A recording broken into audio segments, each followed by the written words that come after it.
Hi, my name is Jay Rosenzweig, and Ken was a dear friend of mine. Mahatma Gandhi once said, "To change the world, you must possess truth, purity, self-control, firmness, fearlessness, humility, and peace." That pretty much sums up our dear friend Ken Kragen. He was a world changer. Or shall I rephrase that and say, Ken is a world changer despite our loss a number of months ago.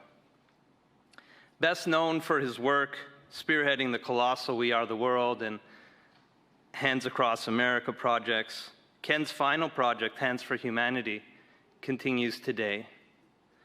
Our goal is to leverage leading-edge technology and art to fundraise for charities focused on climate, world hunger, cancer, and war-ravaged Ukraine. Ken was always thinking of others, looking to the future, dreaming of ways to improve the lives of others. His daughter Emma says her dad cherished the thought of technology, philanthropy, and artistry coming together for the betterment of us all. Ken inspired so many with his audacious dreams. And so many owe their lives to Ken without even knowing him through his relentless fight against hunger. We all know his history of accomplishing the impossible, from We Are the World and USA for Africa to Hands Across America. And all of it was done with a deep sense of humility. I don't know how many times he said to me, "I'm no big deal." Well, he was a big deal, and his humility only further amplified his greatness. He was deservedly given so many accolades, but I vividly remember Ken telling me that he was particularly proud to receive the United Nations Peace Medal in 1985 for We Are the World. Only a handful of private citizens have ever received this medal. I first met Ken in New York at a conference several years ago. At the time, after all he had achieved, Ken was not slowing down at all, looking for innovative ways still to feed the impoverished and help those that are underprivileged. After that first meeting, Ken and I stayed in touch and collaborated on some cool projects together. He became a deeply loyal and protective friend to me. I remember him landing me an interview on a show in LA a while back. Ken sat off camera in the studio, listening very carefully to each and every word. The well-meaning interviewer missed something in my background. While I thought it was fine, Ken demanded that the next time I came to LA that I do another interview with the show so that they could do better justice to my own background. And I did, and sure enough, Ken once again sat off camera, listening intently. This time, he was satisfied. It feels good to have such a loyal friend. And I'm happy to say that the cool projects that we started together now continue in Ken's honor, and I'm so grateful for that. He was a wonderful mentor and inspiration to me and so many others. Ken often said it's easier to accomplish the impossible than the ordinary, because most people are in the lanes headed toward the ordinary. So he would say, in that sense, he really didn't have any competition. Some found Ken's dreams a form of naivety, but Ken taught me that the greatest things, so long as they have substance, are accomplished through dreaming big and aching to achieve the impossible. Society teaches us to grow up and act like adults. Ken grew older and wiser, but he never let go of his childlike sense of awe and exploration. I believe that was his source of greatness. I remember one of the many great conversations Ken and I had. This one was filled with laughter. He caught me by surprise when he said, "Jay, you're one of my best friends. Thank you." I was amazed by the sentiment coming from such an iconic character who was blessed with a selfless heart and so many friends. He could see me virtually burst with pride, my ego soaring. He then immediately said, "Well, you're definitely in my top 6. Then he laughed that big laugh of his. Such great memories. It is my great fortune to have gotten to know Ken and his incredible wife, Kathy, and his uber-talented daughter, Emma, who has a really cool way about her, just like her dad. I will forever cherish the memories of dinners with Ken and Kathy, including at one of their favorite spots, Davenport's. The conversation was always lovely and lively and fun, not to mention inspiring. I'll leave you with something the great Muhammad Ali said that points to Ken too. Service to others is the rent you pay for our room here on earth. We thank you and we love you, Ken. Rest in peace, my dear friend.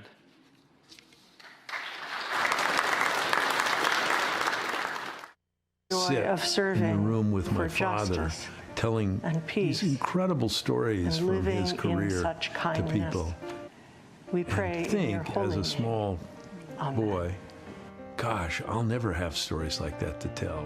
Little did I know that I'd have a life and career like I've had and have hundreds of stories, you know? It's just, you know, I can remember really wanting to be able to do that as a boy and figuring that that was never going to happen. My dad was the one who was so good at it.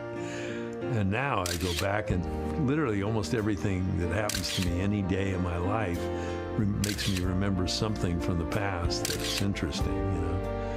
And I've been very lucky to have a very fascinating, kind of amazing life. Scene 1, take 1, marker. On a warm summer's evening, on a train bound for nowhere, I met up with a gambler. We were both too tired to sleep. I want to talk to you about accomplishing the impossible. Ken Kragen. Ken Kragen is the man behind the careers of Kenny Rogers, Lionel Richie, and many others. Ken has been my manager for over 26 years. He's helped make superstars out of many of the entertainment industry's top talents. It's easier to accomplish the impossible than the ordinary. He developed a project known as Hands Across America. He mobilized a megastar cast to create and perform We Are the World. Ken Kragen is the master here. The things I've done that have been successful, impossible as they may have seemed, have had substance to them. You mean we're not allowed to travel to Italy or... No, not to Italy or France. We shouldn't travel to Germany or Spain or that's anything right. Nothing abroad. Absolutely nothing abroad. They don't want us, American citizens, to travel abroad? Not they. Our government is asking us as citizens, good citizens, to refrain from traveling to foreign lands. Okay, all you guys in Vietnam, come on home. There is an extra dimension to stars, and somewhere, somehow, from the very early time of my days, I was able to recognize that. You know, I've heard so much about the Kingston Trio that it's really a thrill to finally meet you. Tell me, which one of you is Tom Dooley? Tom Dooley happens to be a song we recorded. Oh my goodness, I'm so embarrassed. I don't know what to do. Why don't you hang down your head and cry? I re-signed Kenny Rogers in the late 1970s as a solo artist, and he broke big in 79, 80, and so on. Lady, I'm your knight in shining armor, and I love you. And then took on Lionel Richie. Come on and sing my eyes off. Come on now! Olivia Newton-John, the Bee Gees.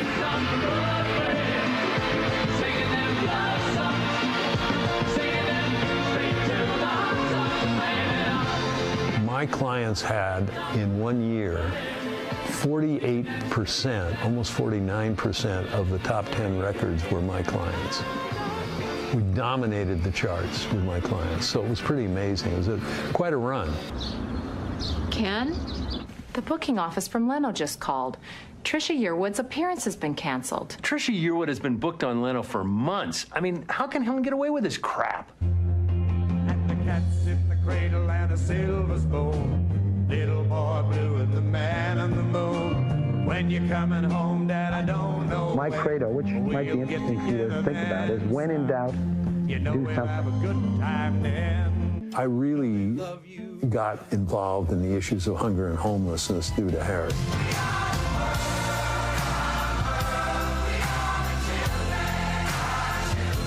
I literally physically felt Harry Chapin crawl inside me, and I felt he was orchestrating everything.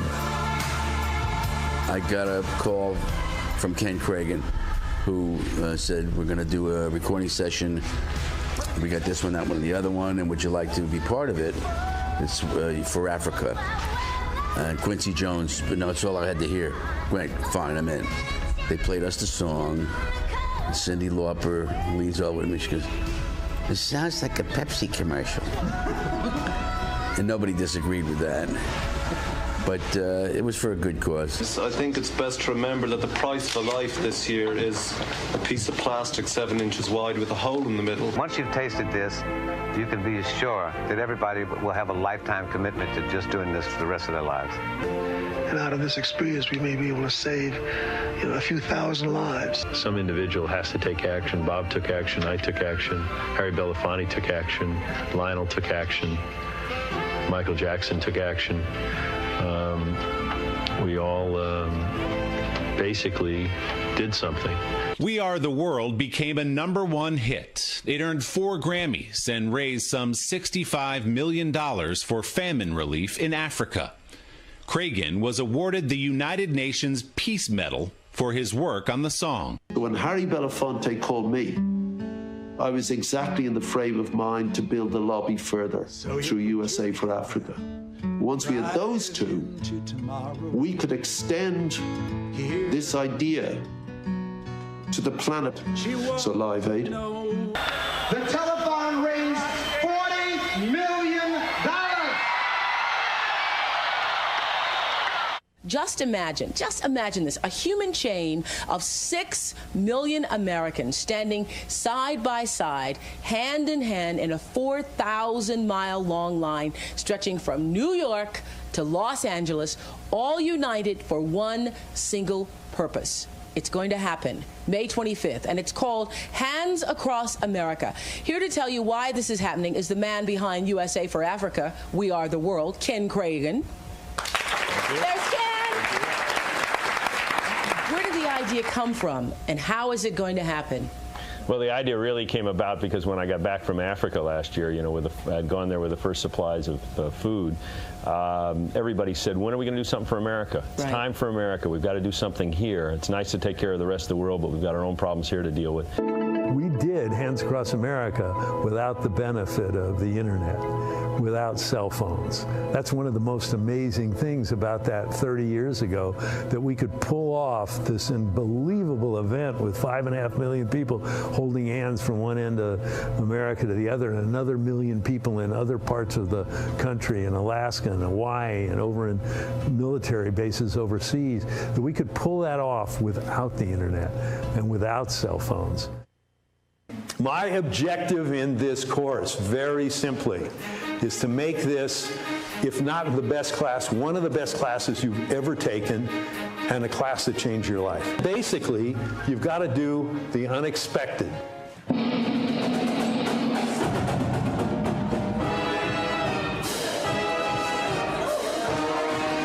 They've marched through my class every time. And I've got your attention, right? This past year, he was inducted into the Personal Managers Hall of Fame. He's currently working with NASA and the Jet Propulsion Laboratory on a Music in Space project. And among many awards he's received for this work is the United Nations Peace Medal. Every great thing balances at all times on the razor edge of disaster. If you looked at my life and the contacts and the experience and all of the various things, managing Harry Chapin, producing concerts, clients that I had, the leverage that I had, the reputation I had, all of those things put me in a position to accomplish things. And that's a great position to be in. Remember when the music could bring us all together to stand inside the rain. And as we joined our hands, we'd meet in the refrain. We had dreams to live, we had hopes to give. Don't you remember when the music was the best of what we dreamed of for our children's time. And as we sang, we worked, for we knew time was just a line, a gift we saved. I think that it's important for everyone to know that art is not only supposed to show life as it is, but it's also supposed to show life as it should be. I would like to take this opportunity to acknowledge 4 people who really made a great difference in this project. 2 for moving it forward. 1 is our leader, Ken Kragen. I've spent my life, not just my work, but my life helping others. That is perhaps one of the most significant lessons in my life. Being honest it's unfortunately so rare in our society nowadays that you can be extremely unique simply by being honest.